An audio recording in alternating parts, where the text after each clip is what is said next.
100 கோடி ரூபாய் நில அபகரிப்பு வழக்கில் அதிமுக முன்னாள் அமைச்சர் எம்.ஆர். விஜயபாஸ்கர் கைது. கேரளாவில் தலைமறைவாக இருந்த அவரை தமிழ்நாடு சிபிசிஐடி போலீசார் சுற்றி வளைத்து கைது செய்தனர்.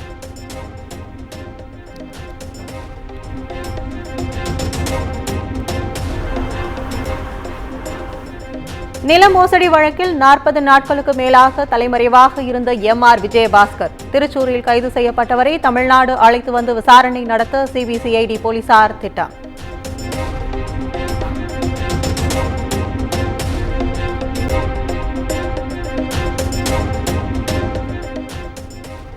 எம்.ஆர். விஜயபாஸ்கர் கைது நடவடிக்கையில் அரசியல் பழிவாங்கும் நடவடிக்கை உள்ளது, எதிர்க்கட்சிகளை ஒடுக்குகின்ற செயல் என்றும் முன்னாள் அமைச்சர் ஜெயக்குமார் கண்டனம்.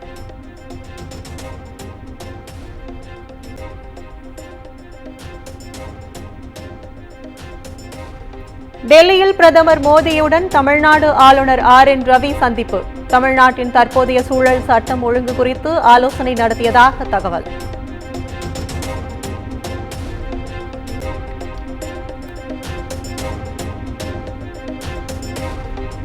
காவிரி விவகாரம் தொடர்பாக சட்டமன்ற அனைத்து கட்சி தலைவர்கள் கூட்டம். நீர்வளத்துறை அமைச்சர் துரைமுருகன் தலைமையில் நடைபெறும் கூட்டத்தில் முதலமைச்சர் மு.க. ஸ்டாலின் பங்கேற்பு.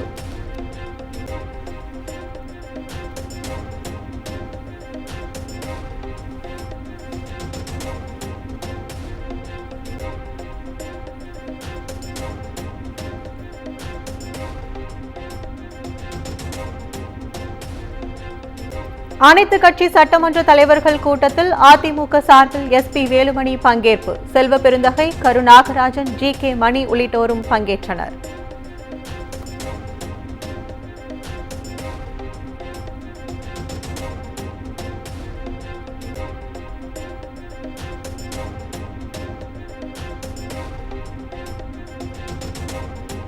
தமிழ்நாட்டில் மணல் குவாரி தொடர்பாக தொழில் அதிபர்கள் மீது அமலாக்கத்துறை பதிவு செய்துள்ள வழக்கு ரத்து. அமலாக்கத்துறையின் நடவடிக்கை சட்டவிரோதமானது என்றும் சென்னை உயர்நீதிமன்றம் உத்தரவு.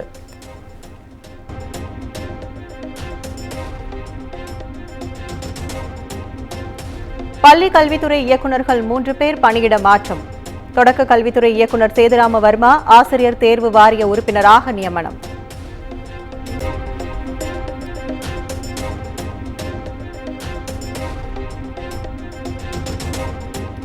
விக்கிரவாண்டி இடைத்தேர்தலில் வெற்றி பெற்ற திமுக வேட்பாளர் அன்னியூர் சிவா சட்டமன்ற உறுப்பினராக பதவியேற்பு.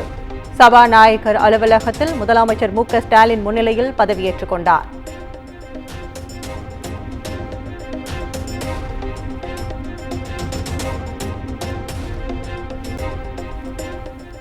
மக்களவைத் தேர்தல் நேரத்தில் 4 கோடி ரூபாய் பறிமுதல் செய்யப்பட்ட விவகாரம். சென்னை எழும்பூர் சிபிசிஐடி அலுவலகத்தில் பாஜக சட்டமன்ற குழு தலைவர் நயினார் நாகேந்திரன் விசாரணைக்காக ஆஜர்.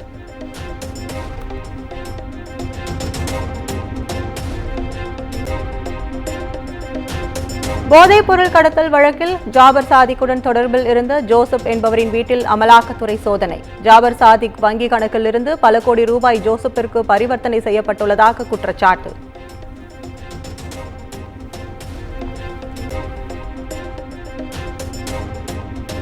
மதுரை நாம் தமிழர் நிர்வாகி கொலை வழக்கில் குற்றவாளிகளை போலீசார் விரைந்து பிடித்திட வேண்டும்.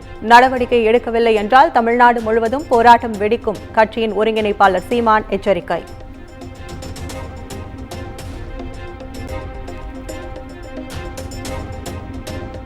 மேற்கு மத்திய மற்றும் அதையொட்டிய வடமேற்கு வங்கக்கடல் பகுதியில் வருகிற 19ஆம் தேதி காற்றழுத்த தாழ்வு பகுதி உருவாக வாய்ப்பு. இந்திய வானிலை ஆய்வு மையம் கணிப்பு.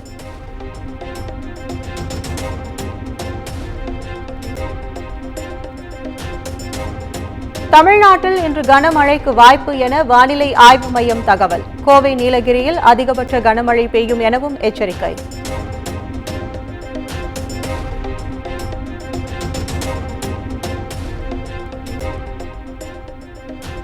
மன்னார் வளைகுடாவில் சூறைக்காற்று வீசும் என வானிலை ஆய்வு மையம் எச்சரிக்கை. பாம்பன் மண்டபம் மீனவர்கள் மறு அறிவிப்பு வரும் வரை கடலுக்கு செல்ல வேண்டாம் என அறிவுறுத்தல்.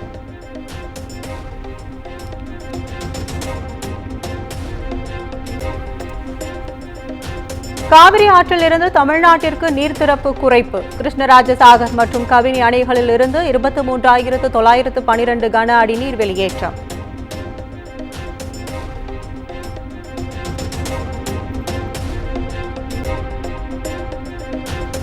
கர்நாடக அணைகளிலிருந்து திறந்துவிடப்பட்ட தண்ணீர் தமிழக எல்லையை வந்தடைந்தது. ஒகேனக்கல் காவிரி ஆற்றில் நீர்வரத்து வினாடிக்கு 19,000 கன அடியாக அதிகரிப்பு.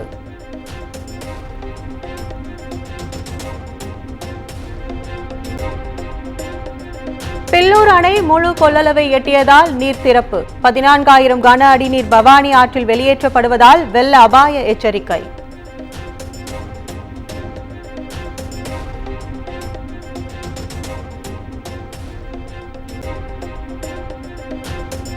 நீலகிரியில் இரவு முழுவதும் கொட்டி தீர்த்த கனமழையால் கூடலூர் அருகே இருவயல் கிராமத்தில் வெள்ளப்பெருக்கு. குடியிருப்புகளுக்குள் மழைநீர் புகுந்ததால் மக்கள் கடும் அவதி.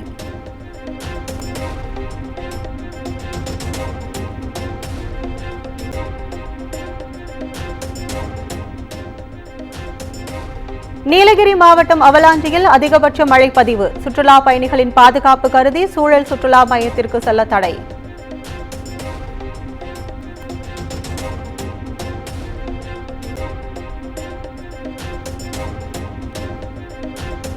கனமழை காரணமாக பேச்சிப்பாறை அணையின் நீர்மட்டம் 45 அடியை எட்டியது. திற்பரப்பு, களியல், குழித்துறை பகுதி மக்களுக்கு வெள்ள அபாய எச்சரிக்கை. அருவியில் குளிக்க தடை.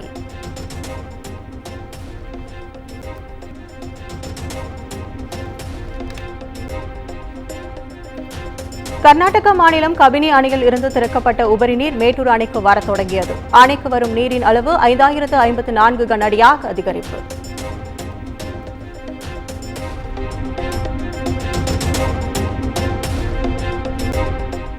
மின் கட்டண உயர்வால் மின்சார வாரியத்திற்கு கூடுதலாக 6,000 கோடி ரூபாய் வருவாய் கிடைக்கும்.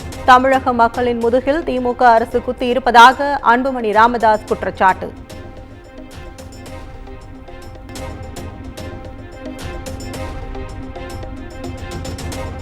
கோவை முத்துக்கவுண்டன் புதூரில் இளைஞர்கள் தங்கியிருந்த அறையில் ஏற்பட்ட தீ விபத்தில் 3 பேர் உயிரிழப்பு. அறையில் இருந்த பெட்ரோல் கேனால் தீ விபத்து ஏற்பட்டதாக முதல்கட்ட விசாரணை தகவல்.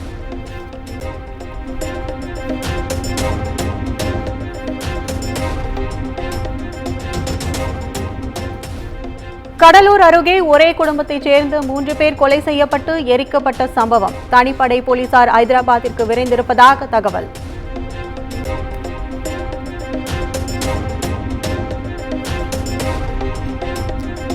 காவிரியில் நீர் திறக்க மறுக்கும் கர்நாடக அரசுக்கு தமிழ்நாடு விவசாயிகள் சங்கம் கண்டனம். மன்னார்குடியில் ரயில் மறியல் போராட்டத்தில் ஈடுபட்ட விவசாயிகளை கைது செய்தது போலீஸ்.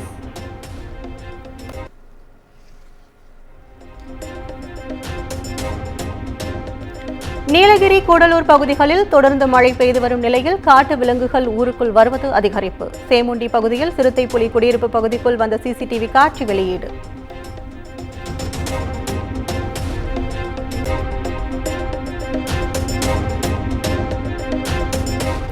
நடிகை கௌதமியிடம் நிலம் மற்றும் பண மோசடியில் ஈடுபட்ட விவகாரத்தில் பைனான்சியர் அழகப்பன் மீண்டும் கைது.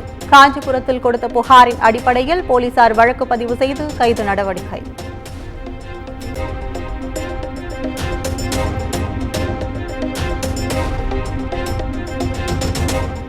ஜம்மு காஷ்மீரில் பயங்கரவாதிகள் நடத்திய தாக்குதலில் ராணுவ வீரர்கள் 4 பேர் வீர மரணம்.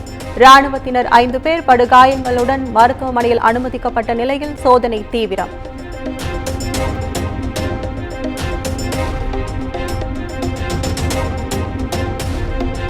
தோடா தாக்குதலில் தேசத்திற்காக உயிர் தியாகம் செய்த ராணுவ வீரர்களின் செய்தி ஆழ்ந்த வருத்தம் அளிக்கிறது. ஜம்மு காஷ்மீரில் அமைதியை மீட்டெடுக்க நடவடிக்கை எடுத்து வருவதாகவும் மத்திய பாதுகாப்புத்துறை அமைச்சர் ராஜ்நாத் சிங் எக்ஸ் தளத்தில் பதிவு.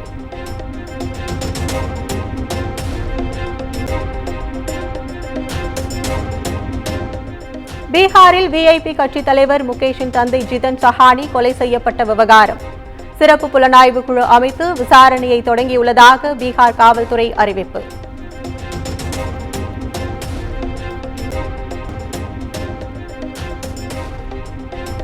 அமெரிக்காவில் துப்பாக்கிச்சூடு சம்பவத்துக்கு பின் முதல் பொதுக்கூட்டத்தில் பங்கேற்ற ட்ரம்ப். மிஸ்வால்கியில் காதில் பேண்டேஜுடன் தோன்றிய ட்ரம்புக்கு குடியரசுக் கட்சி தொண்டர்கள் ஆரவார வரவேற்பு.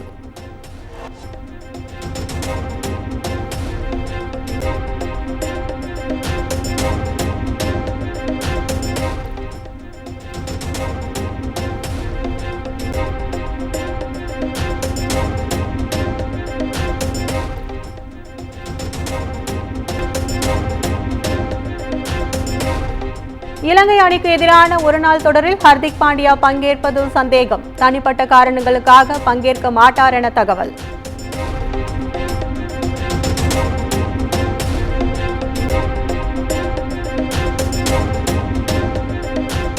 கேரள எழுத்தாளர் எம்.டி. வாசுதேவன் நாயரை கொண்டாடும் வகையில் 8 குறுங்கதைகளுடன் உருவாக்கப்பட்ட மனோரதங்கள் ஆந்தாலஜி.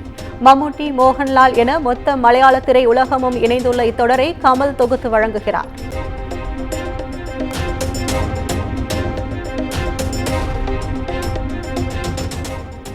வெற்றிமாறன் இயக்கத்தில் சூரி, விஜய் சேதுபதி நடித்த விடுதலை பாகம் 2 திரைப்படம். படத்தின் ஃபர்ஸ்ட் லுக் போஸ்டர் நாளை வெளியாகும் என அறிவிப்பு.